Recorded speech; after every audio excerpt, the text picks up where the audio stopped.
Welcome back. My name is Kit. I'm Andy. And I'm Steve. And this is Streaming Things, streaming the Rings of Power. One pod to rule them all, one pod to find them, one pod to bring them all in the RSS feed. Bind them to our will. This is episode 5 of the second season, 34. We do not know the title's name because its name has long been forgotten. It was never sent to us from the Prime Video publicists. For there are none now live who remember it. Ooh, they died?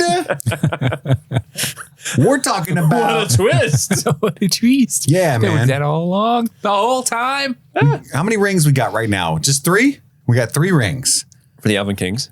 That's right. That's Under the it. sky. That's it. But they're cooking some more. Let them cook. Are they going to be making 7 more for the Dwarf Lords in their Hall of the Stone? Well, they've already seen that if they're listening to this, right? Yeah. So now we got 10. 10 rings. 10. Math. Yeah, man. These rings, they're powerful. They're cooking. And I'm enjoying the show. What we're going to do, we're going to talk about all of our just overall thoughts on episode 5. We're going to go around the table. How we feeling right now? That's what we're going to do. And then we'll do a full scene by scene, play by play recap of the episode. And then we'll do what's called our old Tobeys, the finest moments in the South Farthing, our top 3 favorite moments of the episode, our second breakfast, a little bit of lore, tids and bits, behind the scenes info, whatever we got, if anything. And then we'll end it all. Not our lives, but the episode. End it all. You think our love can carry us off together? with our one performance to rule them all. And that'll be it, you know? Yeah. You can get more fantasy content each week on our Patreon feed at patreon.com/streamingthings. We're doing a Game of Thrones rewatch. Rereading the books. Dig it. Yeah. It's dig it. Is that just Dig it. Yeah, dig it. Dig it. Dig it. That's every Wednesday. People are loving that, you know? People are saying it may be the best podcast ever. I don't know. Get your tickets to the live show. You only got a couple weeks left if you're listening to this now at this point. And you got to hurry. Get in there. If you want to get in there, you want to meet Steve, you want to meet Andy, Ooh, I want to. Hey, friends. you want to see Kit from afar because he doesn't fucking associate with peasants. Get your tickets. That's all the business news that you guys need to know. All of that was super important. Don't take any of that out, Steve. They need to know all of that. I'm just getting ready to mark when we do overall thoughts. Andy, Yes. what are your thoughts? Dude, this episode was badass. Badass? I loved it. Genuinely loved it. This is the first episode where I was all in on what was going on in Numenor. You know what I mean? It You felt, were all in? I was all in. It was not, as far in as I can be. You know what I mean? Numenor, am I right? Not far. I'm all the way in. Delve deeper, Andy. I'm not sure if the show could feel it or not. I'm giving her all she's got. Yeah, I actually Call me Durin the Third. I'm delving greedily deep. Call it Durin's Bane. Yeah, I was all the way in on what's going on in Numenor, which is the first time I've ever felt that way. Especially like dynamic between Elendil and Ariel. What the fuck's her name? Arian, His daughter? All the way in. I especially love what's going on. No, I meant that he doesn't even know anybody's name. I wasn't making a sex joke. Okay. I especially liked Durin the Third throughout this episode, and the stuff that's happening in Region is all of it. There was one moment in the scene where I was like, "This wouldn't be happening," but we'll get to that when it happens. But yeah, I really liked it. Steve, what about you, buddy? I also really, really love this episode. I mean, we get more Celebrimbor being Celebrimbor. I love that guy. Hello. I just love his like tweety little energy. I love him so much. And then I just love how this show is showing us the origin of the One Ring's power and like where these rings come from all the way down. Like I'm such a nerd for like, what sort of materials are you guys putting in there? Mithril. That's why you can turn invisible is because you did that to the ring. Cool. Like and just the idea that there's like a bunch of interns that are workshopping all these ideas. I know, like the invisibility being an accident is kind of funny. Yeah. Right. Yeah, that's interesting to me. And then to Andy's point, the stuff in Numenor, because more of that. I've always disliked Kevin. I'm not calling him Kevin. I hate that word. Kevin is incredible. I've called him Kevin throughout my notes, and it's so fucking funny. Yeah. So listeners, we know his name. We're calling him Kevin. Yeah. I refuse to call him his real name because something about that is gross. You make that V into an M. Ugh. But I'm Kevin. He's always been a kind of character that's been on I'm Kevin. I'm Kevin.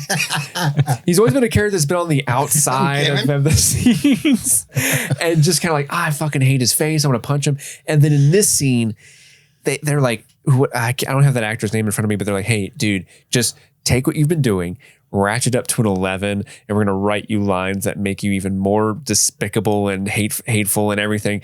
And it works because you have like an antagonist in Numenor now that you're honest to God like, oh, I hate him so.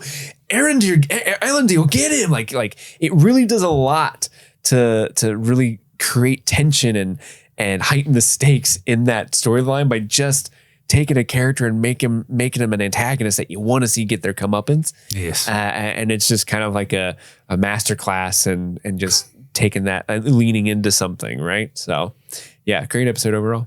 I'm Kevin. I'm Kevin real hard. I love this episode. I still don't care about Numenor. Kevin's not doing it for me. It's a little melodramatic, a little like so melodramatic, too much. Like he's just like, nobody sucks that much, Why are you still in the toga? Kevin, but it's not like offensive or boring or anything. I just don't care. Like it's like, oh no, Valandia, or is that your name? But however, I do love the fake history of how the rings were forged, because I know this isn't like how it happened. Right. And the lore masters are very upset about that. But it's interesting and clever. I like it. The idea is fascinating to me because it's like, 3 rings were gifted to the elves, fairest and wisest of all folk, or whatever. It's like 7 to the Kevin. 7 to the dwarf lords, right? But it's like, why would they wear them? How did they get deceived? What's going on? I never even really thought about it, if I'm being honest. But it's really fascinating that it's like, oh, there were like real legitimate problems that the rings solved, and that's how they be tricky. Mm-hmm. They do be tricky. Trixie, come on, guys. Trixie. And lies, deception. Whoa. Forrest Whitaker, what are you doing in here? It's working for me. And the little sneaky shit, again, it's hard to do the deceiver, but I think they do it well. Like all the bits about when he gets caught in a when he gets caught in a corner and what he decides to do, like tricking that lady into thinking that Celebrimbor was the demon that she saw in the in-between world. Yeah. And then tricking Celebrimbor into acting like an asshole to like seal the deal there. Like, yeah, I'm like a dog chasing cars. Like he's just that guy. He's just the Joker, it's really fascinating. I think it's so fun. And I kind of love that they're like speed running the rings. Like it feels like by episode 7, the men will be wearing them. And then I feel like at the end of this, he's going to be making his one ring or something. Will be the end of season 2, right? I think he'll be on his way to doing that, but he'll probably forge that in season 3. Oh, yeah, fair. But yeah, it's coming. So I'm coming. And they're wanting to make 5 seasons of this, right? That's what I heard. I didn't like look into that much. Because now I'm wondering, like, That's too much. Is the whole show, if they do 5 seasons, is it literally going to end with Isildur cutting off the fingers of Sauron? Like, it's going to go all the way up to that point in the story? I hope so. Probably. That'd be amazing. That'd be dope. We get that kind of battle and shit. Yeah. Bruh. I'm in. Bruh. If they do, and there's like an event where I can go watch that, I'm going to say, I'm coming. God damn it. Now I have another reason to hate that character. Yeah, he sucks. Okay, let's get into the recap, folks. It starts off with Durin the Third getting his ring, his bling bling. It looks great. And The blue one. You like that sapphire. I like that. And there's 6 rings behind, right? So And they're sitting there going, pss, pss, pss, pss, pss. I'm going to get you. That's going to get you. That's a nice piece. Sauron's super cool. Dig here. You should do everything Sauron wants you to do. So he goes back to Khazad-dûm and he's got his ring and they're trying to find a new shaft to dig to let sunlight into Khazad-dûm. And Narvi is the Delve Master. Delve Master. That's what I was called. The DM. I'm the Delve Master. And then Durin the Fourth kind of bows, his son. He still hasn't been reinstated as heir yet, as prince. He's humble. And, he's like, don't worry, all is shortly to be well, right? And the ring tells the king where to dig. Dig here. Uh-oh. Dig here. It's a Russian, this ring? Dig. Dig here. Duh. Da. Here? Da. I love how he's like, dig here. And like, but sir, that's a foundational wall. You take that out, the whole mountain's going to crumble down on us. Don't fucking tell me my dwellcraft. Are you explaining Delvecraft to me? I'm going for an open concept. Well, I am a Delve Master. I could explain it to you, right? So he ends up doing it himself. Give me the fucking pickaxe, right? Yeah, they send everyone else home for the day. Don't worry, guys. The king's got it. Yeah. Yeah, that's a thing. He does it for like 6 hours. And finally, Papa, no. Do you think you should sit down for a little bit? You're getting tired. You need some air. We don't need air, but we need light. And then, oh no, the whole cave's going to fall in. But no, let there be light. He was right. The ring was right. The ring is always right. And the light comes pouring into the Khazad-dûm. As somebody who, for a good portion of my life, when I worked at the movie theater, I basically worked third shift, right? So I would sleep, to like 2 or 3 in the afternoon, wake up and go work all night and stay up all night. So King Durin's little monologue here, where he's like, pity those who dwell above, slaves to the sun, chained to its ceaseless rhythm of waking and sleeping. We are free of its tyranny.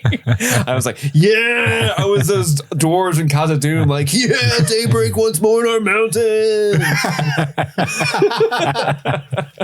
This speech didn't work for me because you never lived in your mom's basement for years at a time like me? No, my mom was dead, but I did. Oh, Jesus. I did like stay up all night and shit, but he's totally full of shit. Yeah, we're also slaves to the light. We just have less of it. Yeah, we just need the light only comes down here if it's up there, you stupid bitch. We've only been freaking out that we haven't had light for the last month. It's like, it's an epic speech, but it's like, hey, if you were good without the light, your speech would make sense. Maybe that's why that time in my life was so sad. You need that vitamin D, baby. They're all taking supplements and shit. Sunny D. But Disa is looking worried at this point, right? They found all these good spots. They got all the light shafts pouring back in, but she's looking worried. Yeah, they took her gerbs. You took our gerbs. No, I don't think that's it. Maybe it is. Celebrimbor celebrates with the elves and dwarves working together. Oh, look at us being friends. And he is gifted the Doors of Durin. How cool. Visible only by moonlight. A password known only to friends. Melon. Melon. I have no memory of this place. Sauron is like, this party sucks. There's no chicks. And he leaves. You don't have any dips? Nothing. Everyone knows you have a party. Dips. You get dips. French onion, at least. At least.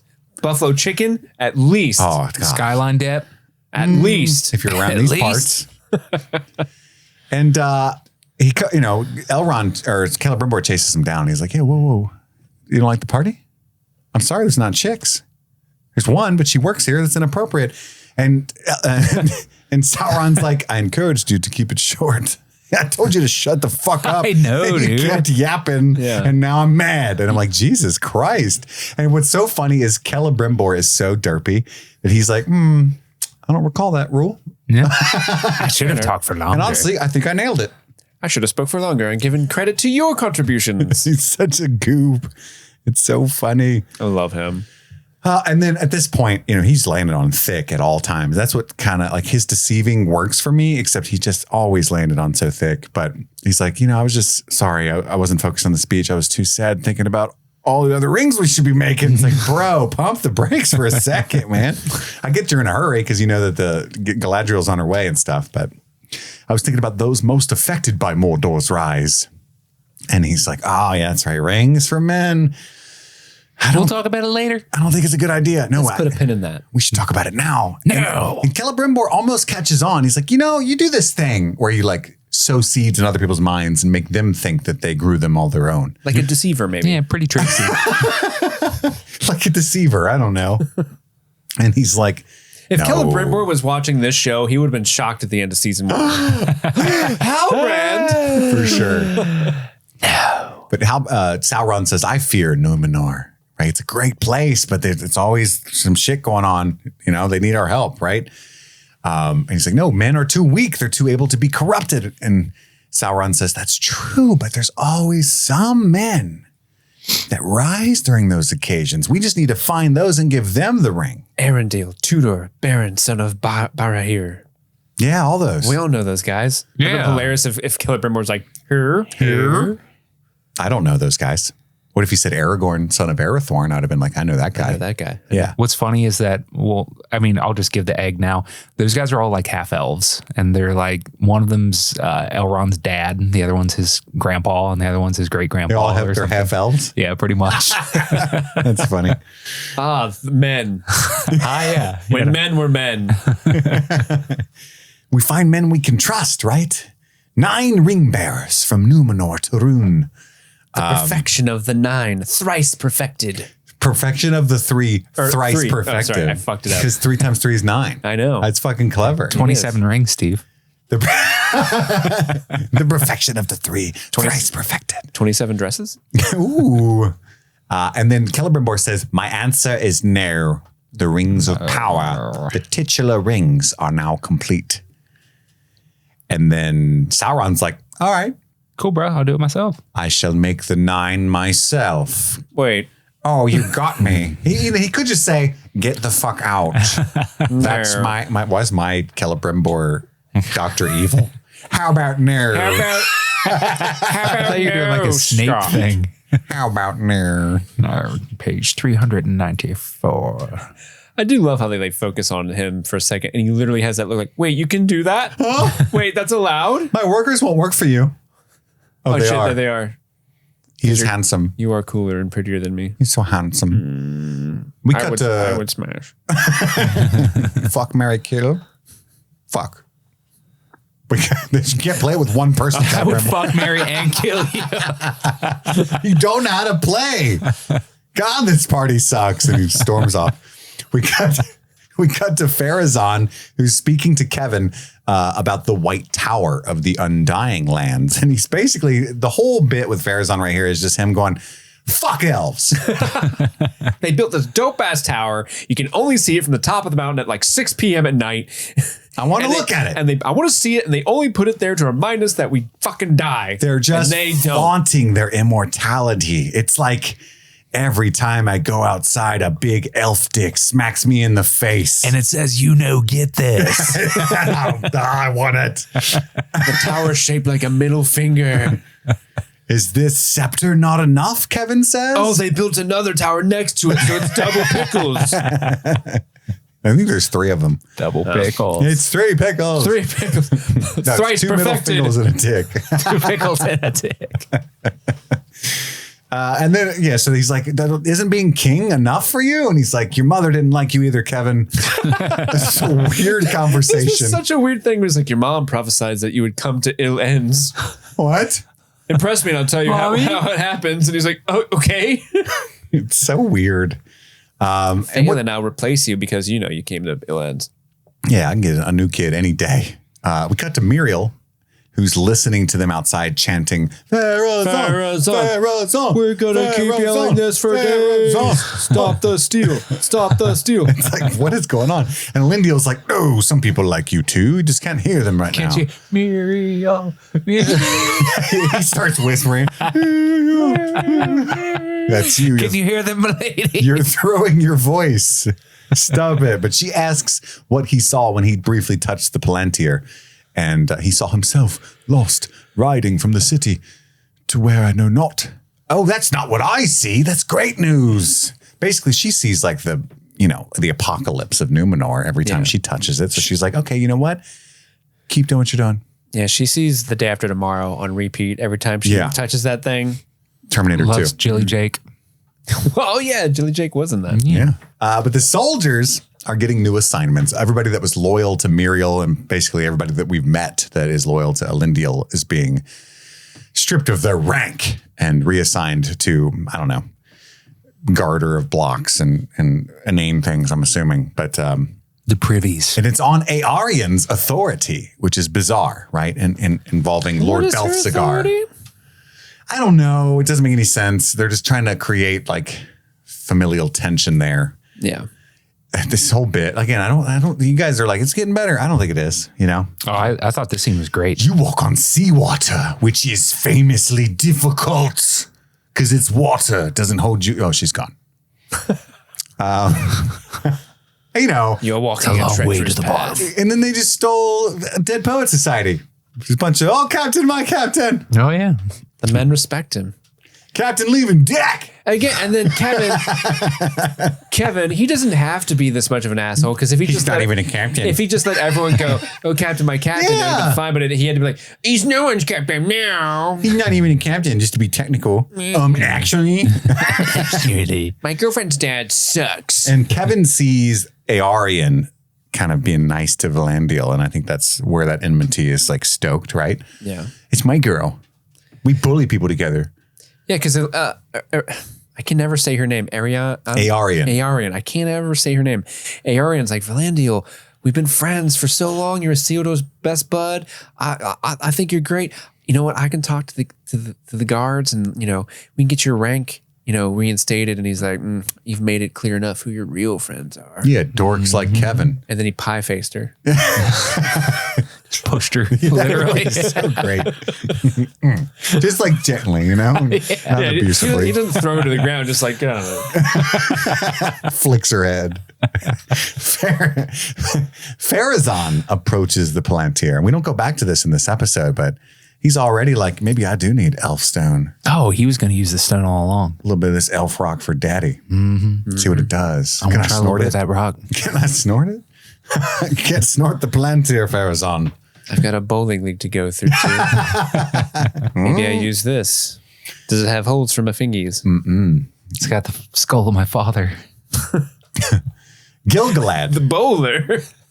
Mystery man. Andy's just dropping obscure movie references in this episode. This dude comes at us with a mystery man. We covered that on the show. Fiend. Yesteryear.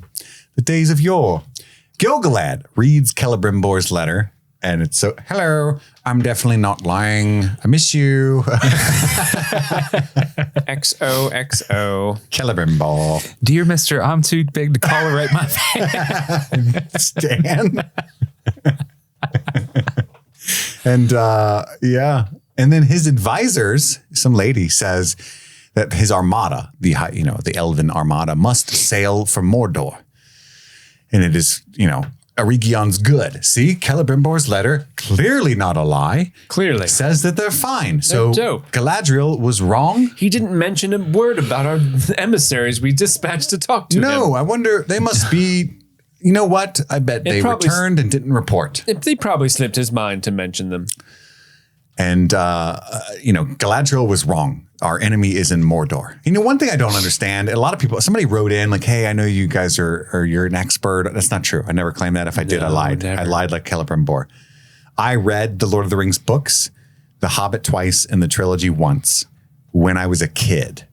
And then I watched the movies a million times. I don't, and this is controversial, I don't love the books. I think it's a little cumbersome. I know that we owe all of what I love about fantasy as a genre, 90% of that we owe to Tolkien himself. I'm grateful for that, but I'm just not the biggest. So anyway, I'm not. And in fact, I'm a little confused sometimes. Like I had thought there was like wood elves and like that, and Galadriel was like a different kind of elf than Elrond is, or like Legolas is a different kind. One of those. I thought there was different kinds. I thought there was too. And I don't see that in this story at all. When the elves are at the height of their power, like it's all Gilgalad and his peeps. They're all elf blind. You know what I mean? Like, where's the wood elves versus the Yaminers? Maybe this was before they all splintered off into their little, Factions? factions. That's true. That could be that could be A it. few thousand years still. Plenty of time. But that is but a blink to an elf. My elf eyes don't see it. That's all I'm saying. We cut to Elrond running briefly. He's with his crew. They're trying to get back to Lindon. And Durin and Disa are pruning the tree in their house, and the light's back. She thinks that using the rings is cheating. And he's like, you're the one that pushed me to get the whole ring thing made. And she's like, I know, but I regret it. Yeah, don't you? But like, this happens a lot in relationships, and it is frustrating. You know what I mean? Yeah. Did exactly what you asked me to, and now you're mad. I'm just saying that there Awesome. are cons we should discuss. I know. I was trying to play Call of Duty. I wasn't even gonna do none of this. I didn't even need light. But she's like, hey, I'm just saying, and she's not wrong. There's some scary shit going on, like some things that couldn't have been predicted. So they're shopping. They're going through the Finley market of Khazad-dûm. Yeah, they find a nice tuning crystal. A nice little tuning crystal for daughter's birthday, and it's 200 doubloons or whatever, Gorpkeep, whatever their currency is, and there's a ring tribute. The king is taxing and waxing. We got a rings of power tax. That's right. And it's 100% tax. Jesus Christ. For every coin that goes to the merchant, another must go to the ring. That's insane. And Disa's like, well, she sneaks and tries to pay enough because it's for her girl's birthday. No price is too much. There was this hilarious bit where she's like, how about we give it, we'll give you 100 glipglorps for it. How does that sound? He's like, sounds like mine shaft robbery because they don't have a highway. I'm getting shafted. I'm getting shafted. Yeah. And then didn't he like agree to that though? And Durin walked away. 150. He agreed to 150. Yeah. I know. And then she drops it literally immediately. Yeah. Whoops. The somebody second. bumps her. Yeah. You know why? Because the ring's evil. And it's making all kinds of bad. That's how I took it. I literally didn't think it was like The ring. it's dropping the ball. Literally. And it rolls down the shaft. She finds it. Just under Finley Market is just a giant empty chasm no one's been to. What is this? Do not sing to stones you don't know. That's number one rule. Mm-hmm. Every time she walks in a room she's never been in. Christina Aguilera. Yeah, baby. Did she do that to find the ball? Because it was like it spoke back to her like the echo. Yeah. Mm-hmm. It's like, oh, there it is, right? She hears some weird, scary noises. You see the though. ripple in the water too when she sings, but then the scary noise, it ripples back at her. Ooh. That's cool. Did you guys think it was going to be the squid monster from? I did. I did. Me too. Yeah, like, I didn't expect to see an origin story for the squid monster. Oh, we're not. Okay, that's still fun. That's okay though. It wasn't, though. It may still be, right? We don't know what it is. I think it's the Balrog. The Balrog. Yeah. They're still like Underwater? Yeah, she was just, it was singing at her, Well, I think there was a pool and then It was like a deeper chasm. I remember the day. darkness imprisoning me, all that I see. I want to know, Steven, you alluded to Metallica. it, but like, it's like you're at Finley Market and you turn down an alley and there's this giant lake that nobody knows about. Oh, what's this? What is this? Oh, wow. This is pretty nice. Then I would start singing. Yeah. That's how I find all the pop-up bars in Cincinnati. Sing. Yeah. All the Harry Potter bars that way. Pop-up bar. But anyway, she hears some scary stuff. She drops and breaks her new rock. Oh, no. And then we get the scene with the emissaries of the 7 dwarven realms there with King Durin III. And he's like, Middle Earth is threatened by some dark will. Shit's going to start popping off. They're like the dwarf mafia, by the way. Some of those guys look really skeevy. Yeah.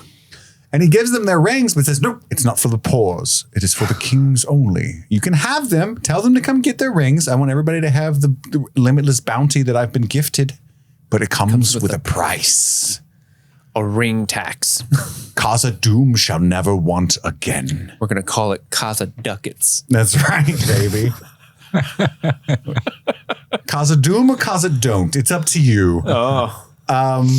Yeah, we find out later that he's going to demand half of the proceeds of every other dwarven mine, which is crazy. That's crazy. That's crazy. Greed was not his way. No.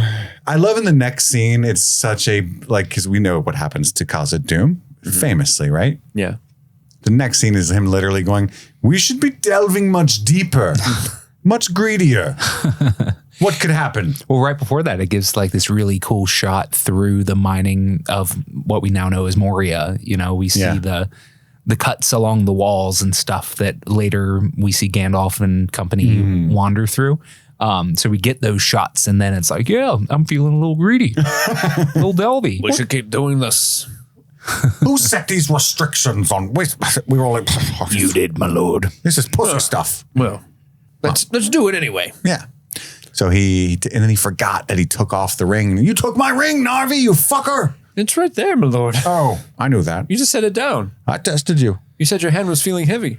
You're made of metal. Yeah, it was heavy. It was. Durin rushes I love in. that scene. It's great. His little Gollum moment. So fucking Bilbo. cool. It's more of a Bilbo. Oh yeah, Bilbo moment. What'd you do with my ring? It's Why right there. shouldn't I keep no, it? what the fuck did you do with it? I said it's right there. Oh yeah. You passed the test, Narvi. Fuck you anyway. Your name's Narvi, though. That sucks. It's just not Kemen. I'm Kemen. God.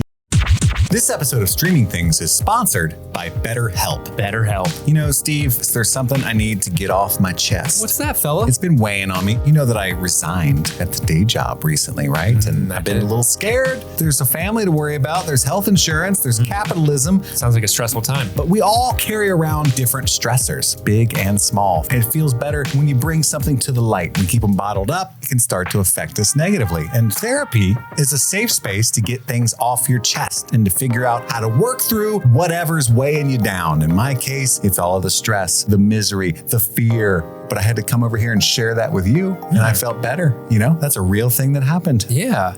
Unloading all that on you and Erica and feeling better myself. That sounds like my Friday night. Sometimes you just need somebody to listen. So if you're thinking of starting therapy, give BetterHelp a try. It's entirely online, designed to be convenient, flexible, and suited to your schedule. Just fill out a brief questionnaire to get matched with a licensed therapist and switch therapists at any time for no additional charge. If you're not vibing, that's completely fine. So get it off your chest with BetterHelp. Visit BetterHelp.com/streamingthings to get 10% off your first month. That's BetterHelp, HELP.com/streamingthings. It's September, and you know what that means. Fall is right around the corner, and this time of year always makes me pause and reflect on everything that I have to be thankful for, that we have to be thankful for at Streaming Things. And you know, it's been an incredible journey with the podcast. We're going to have our very first live show on October 5th next month, and honestly, we couldn't have done it without each and every one of you, our listeners, our supporters, and our friends. We are so grateful for all of you who tune in, share the show, and most importantly, support us on Patreon. Your love and generosity helps keep this show alive, growing, and becoming something even bigger. And speaking of support, we have to give a massive shout out to all of our patrons, but especially our super patrons for the month of September. So thank you, Bing Bang Boom, Albus Stinkpot, Dylan Dunkley, Maddlestat, Susie Callahan, Anthony Corona, Parmesan, Sunshine, Lady Trashley, Milady, Just Liz Calabria, Mike from New Hampshire, Brett X, E Scramo, Lil Tickler, Svento7, Jay Scramo, Bloffpum, AK Ashley Ray, Adam Busby, Big Butthorn, Conrad, Jerlatanowicz, Kaylee Sampson, Rabbit Dog in a Barbie Car, Elbander, Charlie Friday, Alexis Adler, Peaches, Emmy, Haley B, Joe Velez, Stan Valentino, Trisha Bueller, Sun-Loving Mortal, Suzanne Rode, Jen Robinson, Kloop, Kalisha Reeves, Paula Garcia, Brenda Bren, Aaron Armstrong, Kevin Strother, Ashley Powers, Stephen the Fifth, Casey McCain, and of course, Enza. Thank you all so much, and let's get back to the show. Durin rushes in and no. There's something under the mines. You mustn't dig. The secret only fire can tell. Yeah, he's and poor Narvi is like on his way out because Durin, the King Durin, has just been like, go dig deeper. Then young Durin comes in, don't dig deeper. And there's this moment where they're all like staring. I'm like, Narvi, it's all up to you. And he's like, this guy pays my checks. Yeah, technically he's got the command, right? And you know, Durin's like, please listen to me, Dad. Like Disa knows it, right? She sang to the stones, and it's Dad, not good. Disa Bombad. And he's like, and Durin the Third, the dad, the king, is like, you know what? You should be prince again. I need you. I need your axe. Right? Here, take this necklace. I think it's late. Is it later on in the episode where Durin goes back to Disa and she's like, how'd it go? And he's got like the little breastplate and his face just says like, it went fine. Yeah. I got good news and bad news. It's so cool, like the madness that's creeping in, though, because Durin, the king says, they have the same name, so it's awkward. The king says, the stone singers like Disa claim that they can hear the mountain. With this ring, I can see it, which is superior to sound. Every rock, every bauble, every crystal. I can see it. We've mined only a thimble's worth of its wealth. I'm feeling we should go deeper and greedy. I'm telling you, boy, I've never felt righter. It's not going to go wrong. No stop signs on the black road. That's right. It's not as if there's a Minotaur-esque flamed creature with a whip and a sword about to assail us. That's stupid. It's what's going to happen, Andy. No, it's not. It'll be fine. No, it's And then there's going to be goblins. Oh, yeah, there's going to be I forgot about goblins the in goblins, there. yeah. Goblin, he's nuts. Yeah, They that's have what a they be cave doing. troll. Yeah, like all that shit, man. Going to come pouring in. But Celebrimbor hears a commotion at the forge. And you can hear, we don't have subtitles, like there's literally are none, but you can hear like it's like a woman, like, are you okay? Or something. Anyway, we find out that, what is her name? Don't know. I just have employee. Stacy? I don't know. Stacy. Stacy was trying to size one of the rings and she disappeared, much like the One Ring does. So they've asked, because they were down there tinkering because Celebrimbor said he wouldn't help make the 9. So they're just all figuring shit out, right? But all we see at first is like the tools floating around. And Celebrimbor, it literally almost says, "What do my elf eyes see?" The forge like explodes a little bit. The anvil falls and almost kills people. So I guess she was just panicking and running around and knocking shit around. Right. How did she knock down the anvil? How did she make the forge explode? She just threw gunpowder in there. I wish we could see Her point of view. Just grab Just them, grabbed pushing shit. pliers along the It is a strange thing to do. But she pops back into existence and she said, she saw a creature made of flames with horrible eyes of solid evil. It's Sauron's true form, right? It's been among us all along. And they're like, look, we added mithril. We added more mithril to protect them from the men. To make them less corruptible. Oh, no. You should have asked. Oh. Because I'm not supposed to help, right? That's Celebrimbor. And then Durin the Younger has arrived. They get an emissary that says that. And something about the rings going wrong? Hanatar's like, I'll go. I'll handle it. I'll talk with him. No. No. I'll do it. Hello. That's what he says to Durin. We can assume. And Durin says how his dad has changed. Like he's greedy. And greed was never his way. No. Is that what he says? Is it possible the ring he's wearing made him this way? No, definitely not. They use the same process. Like Then the fault's in the ring maker. Even the tools. Durin's smart, man. Yeah. He is.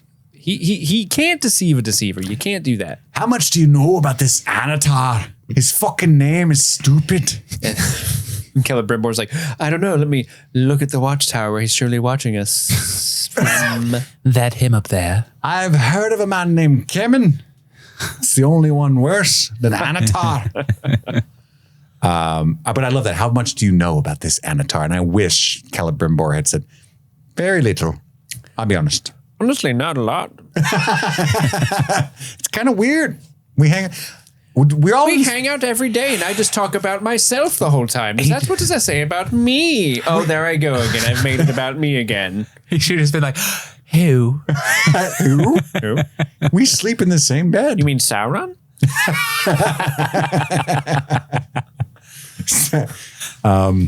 And then Sauron's with Stacy and he tells her that she's so brave for hanging out in the unseen world where things appear as they truly are. And it's unfortunate you had to see Celebrimbor that way. And she's like, what? Wait, what? That was Celebrimbor? Oh, yeah. Yeah. Oh, by the way, you're almost as hot as Galadriel. Oh, you think so? Yeah, dude. No fucking way. My note just says, dang cutie, you kind of look like Laddie. How did you guys take that? Like, what do you mean? What do you think that the point of him saying that The to her workplace is? sexual harassment? I'm not Yeah. sure. I think it's twofold. He's flattering her because she is a very famous elf, right? But also, I think he is in love with Galadriel or attracted to her as much as he's capable of, because he wanted her to rule by his side, right? Yeah. You will make me better.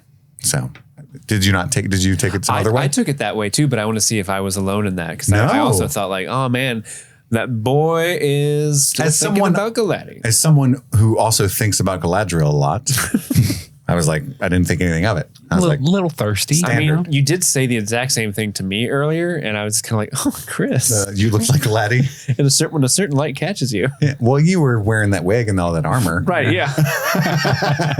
My Sunday clothes. And then we get some kind of religious nonsense with Elendil. I don't know if we're supposed to be aware of what they believe in, or that they have an isolated faith that I forgot from season 1, because it seems like the rest of the citizens don't share their beliefs. Hence the way that Kevin acts. Numenor is a melting pot, all right? Sure. Yeah. I'm just saying, I don't know if I'm supposed to be hip to what's going on right now or not. If this is some of the sea is always right shit or what. They just follow the old They're putting like little tea candles on seashells and putting it in the water and floating it around, and, Hail Mary, blah, blah, blah, and then whatever. So Elendil and his friends are all there, though. Like Philandil's in there. And then fucking Kevin busts in. Fucking Kevin. Condemns the shrine. We're putting a new aqueduct in here because that's the only structure that we've established that we built. Over the aqueduct people. They've mentioned that so many times. And then, like you said, like Kevin is always like, he's comically extra dick. Yeah. Not in the way that Joffrey is, like, who legitimately likes to torture people and stuff. When Joffrey says, put a pineapple in her asshole, I believe it. You know what I mean? But when Kevin's more like Viserys from season 1 of Game of Thrones. Yeah. How does it feel to have a daughter who's ashamed of you? Like what is that for? What a catty little bitch. And the priest is like, give me that relic. We have to store it or the souls will be lost. Oops. Oh no, look what happened by accident. The souls are gone. Wow. And so Valandil at that and then point he farted on it. Punches Kevin. I was like, dude, Elendil punches Kevin. The souls. And then Valandil tackles Kevin.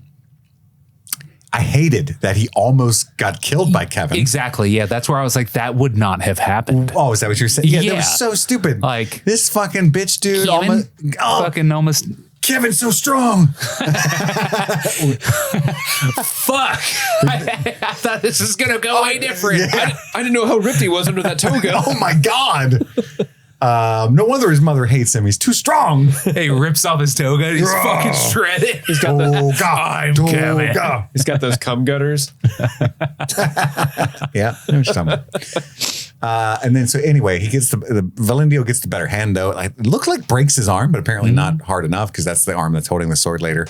And he almost kills him. He takes his own sword from him, but Elendil stops him. Put it down, son. Mm-hmm. Because Mariel told him earlier, like, hey, you gotta, the strength in this is you gotta like be the bigger man, you know, don't lash out and don't take revenge. So that's why he's like, hey, dude, don't punch Kevin. Don't punch Kevin. Like, that's gonna work. That's gonna turn out bad for us. Well, he already punched Kevin. So Valindio does as he's bid, turns around, and then is killed. Stabbed in the back. Literally, yeah. By that coward Kevin. Kevin. Etu. And Kevin cleans his sword in the holy water. That's fucked. That's extra fucked up. I felt like fucked up. And then he says, inform the jailer. He is the one who started the uprising. So Elendil is arrested. So sad. Because it's also like his son's best friend. So he probably is like, and he thinks his son's dead still. Yeah. So now he's just, and his daughter has like, his daughter sucks. His daughter sucks. She got on the wrong. She went all MAGA channel. Yeah. It always sucks, you know? Yeah. Oh, man. Damn it. What do we really know about these vaccines, Dad? Oh my God. Celebrimbor tries to explain something, you know, something's wrong with the dwarven rings. Did you fuck with the dwarven rings? No. Okay, good. I didn't do it, but we did. This, honestly, this could have been so silly, but I loved it. It was so, like, because it only works because Celebrimbor is such a goof. Hello. Oh, I'm doing a naughty lie, but it's okay. That when he's like, these are matters of spirit as much as craft, and we brought deceit into this process. Who did? Who deceived? I didn't deceit. And he's like, the letter. The letter to Gilgalad. What? Am I the drama? Exactly. And he's like, you lied. And he's like, I didn't lie. I did a boo-boo. Like, you know what I mean? It's so like, oh. He's so like unable to call it a lie even. Like, no, I just didn't tell the truth. You got to go tell the High King what we did, or we plunge deeper into the maelstrom. Well, I definitely don't want to tell him. He'll be so mad. You'll ground me. With that false dichotomy, it means that we must plunge deeper into the maelstrom. That's what I just said, yeah. Okay. I'm glad I thought of it. We'll plunge then. I'm not telling. Let's plunge. You told 9 lies. That's right. So now we got to fix it with the next rings. Yeah, so... And actually, at first he tries to blame Durin. He's like, maybe Durin's the bad guy, and he's like, no. There's he's something cool wrong with the dwarf. rings. I like that guy. Yeah, I like the cut of his jib. One time we broke rocks for 3 days together. Oh wait, that was Elrond. No, I'm assuming they do that a lot. You know? It's just something that they do to party. I like to party. I love to party. Sir, there's no chicks or dip, but it is quite fun. Here, where are the dips? Bring out the dips. Durin tells Durin that the elves are shifty, and time, we get this whole cool bit about time and pressure can shape a dwarf as surely as it can shape a stone. I'm proud of you. But anyway, so Durin's like, no, the elves are shifty. And then Dad's like, no, son, the elves are awesome. Your desire to partner with the elves They has fucking saved our rock. kingdom. Yeah. I need your axe by my side. Yeah. And Disa is pacing in the apartment, waiting, because this is the part where Durin has gotten his necklace back. bag or whatever that is. Like I called it. I called it the Prince choker. I know. Listen, I know what you're thinking. What's he wearing that? How'd it go? Oh, Durin, no. Swear to me you'll never wear one of those rings. I swear it. I swear it. Swear it. I do have a cock ring. It's totally different. You're going to love it. I'm going to delve greedily, but not as deep as you'd like. I do my best. I'm sorry, I'm not a delve master. You've explored only a thimble. I know. Oh, I just thought of get in my belly. Just a Scottish accent. Now you're whipping out an Austin Powers? Yeah, get in my belly. I want my baby back, baby back, Rebs. Rebs. Yeah. Hold on. Give me a second to interpret my note. We got Brimbor talking to his employees. Like, we failed. Y'all fucking suck. Yeah. Celebrimbor. I love this line though. He says, agency uncanny in the heart of stone and ore. You know, it's just like the way he's phrasing things is really cool. But basically, they have the minds of their own, right? And his speech is based, we all failed. We all messed up. But especially you guys. Mostly you guys. Yeah. I just wrote a letter. I need you guys to do better. And there will be henceforth no more Friday pizza parties. Yeah. No Bengals jerseys. I'm taking the water cooler away. Yeah. That's right. What we're going to do is make more rings, or I will find people who can. And I'm just letting you know there's a long line of people in here trying to get into this forge. PTO is canceled. Barbara, I know you had that trip planned. It's done. It was maternity leave. It's done. It's done. And he's basically just a shitty boss at this moment, right? Yeah. Yeah, And he's I love basically that. doing I need you to come in on Saturday. And Stacy goes, Office Space. Stacy goes, oh, Yeah. oh shit, he is evil. No more pizza? And then you can see Sauron's like, told you. But then he tries to play good cop, like, all right, guys, that was pretty rough to hear. I know you love pizza. However, all we got to do is what he said, and we won't get beaten. I did find the dips. So we got that. And Stacy's like, oh, he's so dreamy. Oh my gosh, he thinks I look like another woman. How cool. A really hot one. You know? That would be like if I came, if Erica was like, oh, you're giving Harrison Ford in 1985 right now? Get off my plane. You were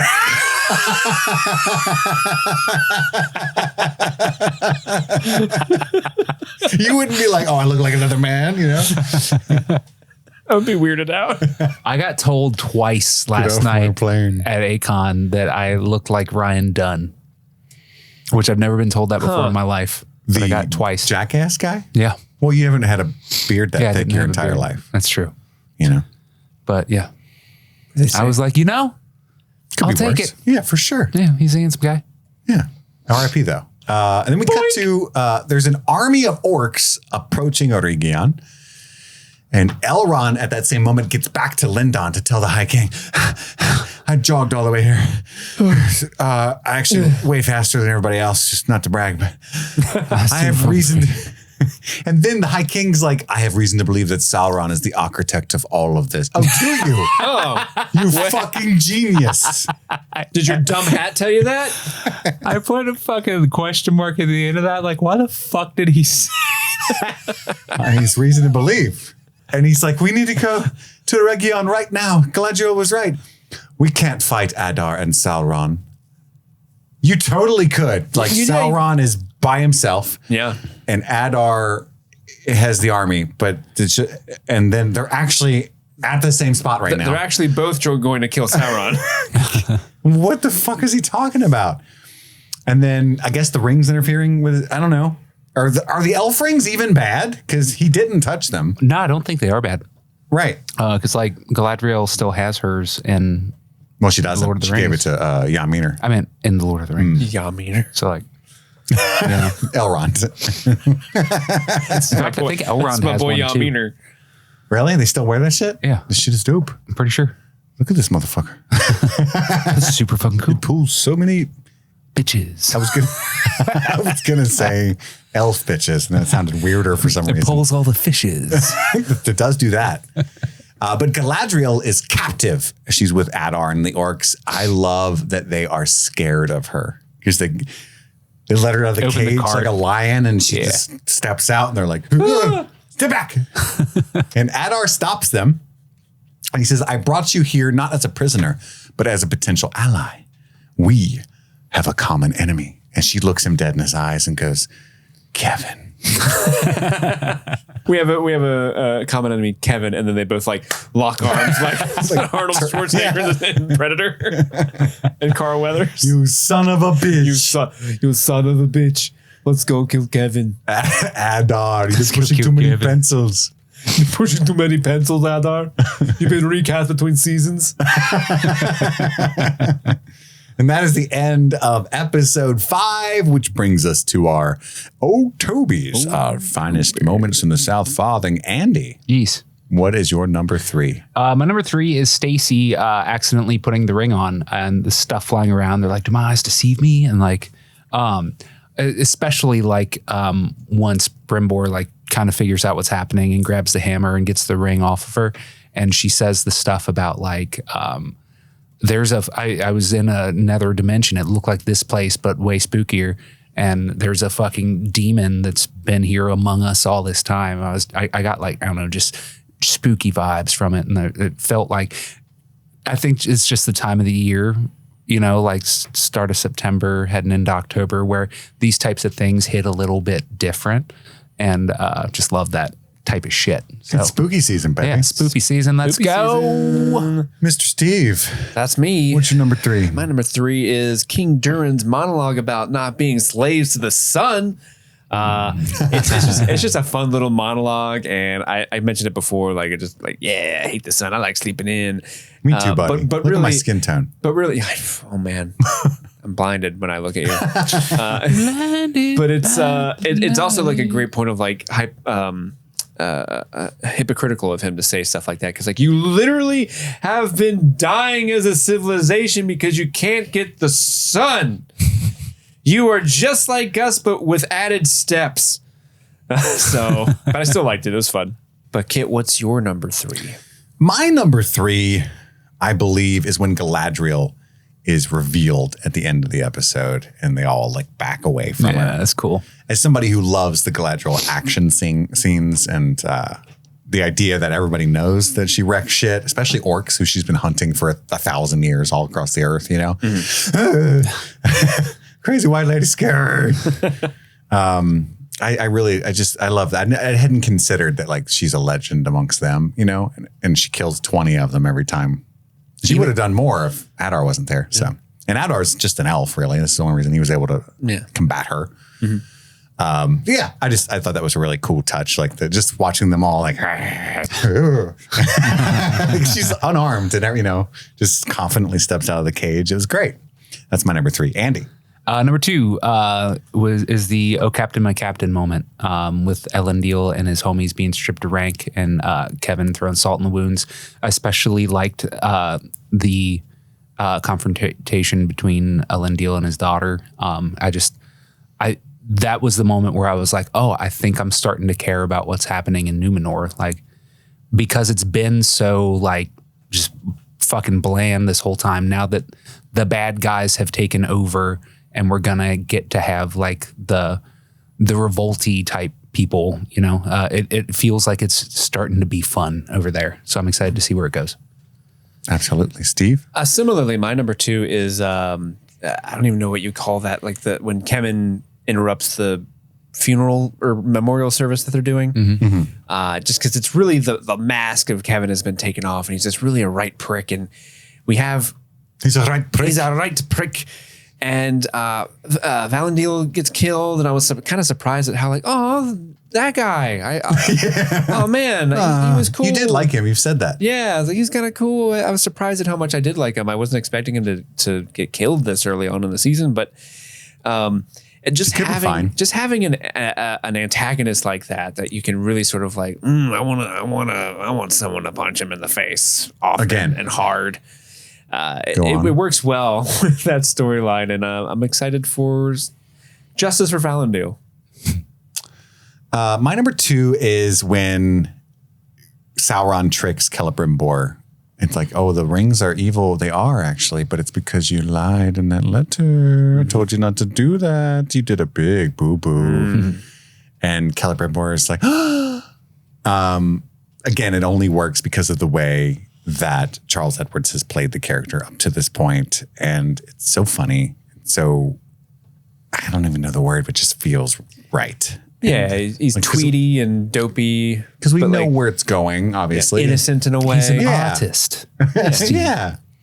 But the lie letter is definitely my number 2. Andy, you're number 1. My number 1 is King Durin having his Gollum moment or Bilbo moment. It starts with the shots of... You want it for yourself! Right. Started with the shots of the Mines of Moria as we know them, and then him being like, who the fuck came up with these restrictions? Get rid of them. Where the fuck's my ring? And it was just fucking awesome. You know, like we were seeing the negative effects of the Rings of Power. You know what I mean? This is the tricksiness starting to weasel its way into people. And I think this might be the first like negative impact of the ring, right? Of any ring that we've seen. So like, of the rings that have been created. Yeah. You could say that, I mean, the elf rings were a little bit weird to Círdan, at least there's like a self-preservation that was proven to exist with them. Oh yeah. That's but fair. yeah, the first time they've altered a person's brain personality. Chemistry. Yeah. My number 1 is your number 2. Celebrimbor and Sauron. Sauron's kind of turning the tables on Celebrimbor and making and blaming him. And just like, I think this might be a scene later, but it kind of is related where Celebrimbor's sort of like sitting down, like he's like, oh, what have I got? Oh, Celebrimbor, what have you gotten yourself into this time? Hello. I love that character so much, and just seeing him and Sauron working together so closely this season has been really, really fun to watch, and I'm excited to see where it goes. Let me see that deceiving, baby. Let me see that D. That's all Steve ever says. That's Sunny D. My number 1 is Andy's number 1. So we're all around the same page though. But all around everybody. Yeah, I love when Durin loses the ring and he's talking to Narvi about, it's just it comes off at first as like, oh, you're getting a little old, you know? Who set these restrictions? You did. So, they're a little weird, a little odd, but he's old. And then he's going to go full King Theoden, I imagine, here shortly. I do. I just think that Peter Mullen is so fucking incredible, and all of the dwarves specifically are such good actors. I'm going to have a really hard time choosing between two people for the one performance for sure. But that's my number one moment, which brings us to our second breakfast. Andy, do you have any tids and bits behind the scenes lore to share? Not really. Like I brought it up in the moment, but Erandiel is half elf, father of Elrond and Elros. Elros is Elros Place, great the show. first king of Numenor, which is kind of cool. So that means that Aragorn and Elrond are related. Nice, which is pretty neat. And I guess that's why what is Aragorn? He's a Dunedain. Yes. So I guess that's why he lives a long time, but he's still mortal, is because he has elf blood. A little bit of elf going juice. back to this guy Elros, who is Erandiel's son. And then Tuor was Erandiel's father, who I think Tuor was actually full-on human. We got a full-on. And then married a elf woman. And that's how I guess Elrond is half elf, not full elf. So there are types of elves. Elrond is half elf. I knew that. And then Baron is Elrond's great grandfather. They're all the same kind of family. Those are the three people that Anatar brings up as examples of the kinds of dope men that could have and these two rings. of them are half elf. Exactly. Yeah. Well, that's fair. I want to talk just a second about the White Towers that Pharazôn was ranting about. The double pickles? Two pickles in the dick. There are three tall towers located in the Emin Berad west of the Shire. So we see them a lot over there. But the westernmost tower, called Elastirion, had a palantir which looked ever westward toward Valinor. And the Shire hobbits could see them shining far off in the moonlight. So I just think that's interesting that you can kind of see them. That's what he's referring to. You can kind of see them every now and then, just these monuments to the immortality that you'll never have if you're a negative Nancy like Pharazôn. Whoa. Talk shit about Pharazôn again. See what happens. Yeah, see what happens, my guy. If you're a negative Nancy like Pharazôn, then of course that's how you're going to view them. But that's all I have. Which brings us to our one performance to rule them all. Andy, who are you going to nominate this time? I'm going to go with Peter Mullen. I think I might have given it to him last time too. I don't recall. We'll find out from the statistics wizard in our Patreon. Yeah. I got the vibes. You know what I mean? The spookies of the rings starting to take over. Spookies.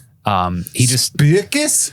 King Durin as a man possessed has been just fascinating to watch, because he, up to this point, and we've known this character for a while now, has been extremely pragmatic, slow to agree to anything, slow to act, and now he's the one running around like, knock down that wall, knock down, I want a sunroof up here, I want a sunroof up there, and he's just, he's kind of like a cracked out Durin that's also, losing Sir, his this mind. is the wall to the ladies' bathroom. Knock it down. Knock it down.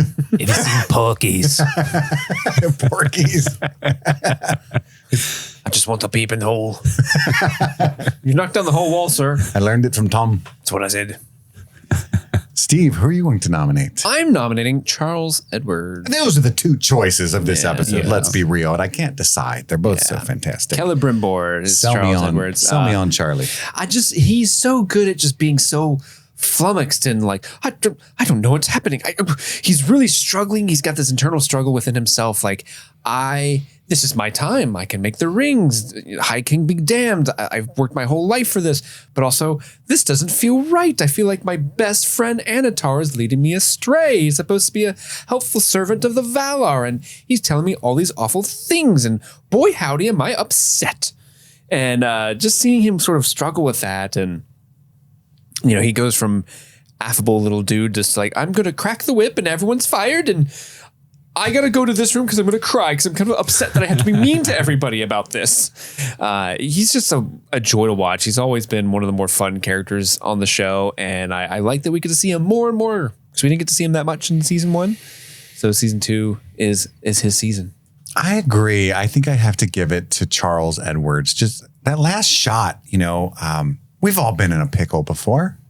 And he's just digging this hole. He doesn't want to admit he doesn't want to admit to Gil-galad that he wrote the letter, that he lied to him. And so he's been convinced by the deceiver that he has to just do more lying and dirty things, right? And and that's the stress that's coming out of him when he's yelling at his crew. And he goes back to his desk and he's just like, oh, but I'm such a nice guy. I just like that shot of him. I like fun parties with dwarves. And like, he's just like, that shot in particular was the one that sold it for me. Yeah.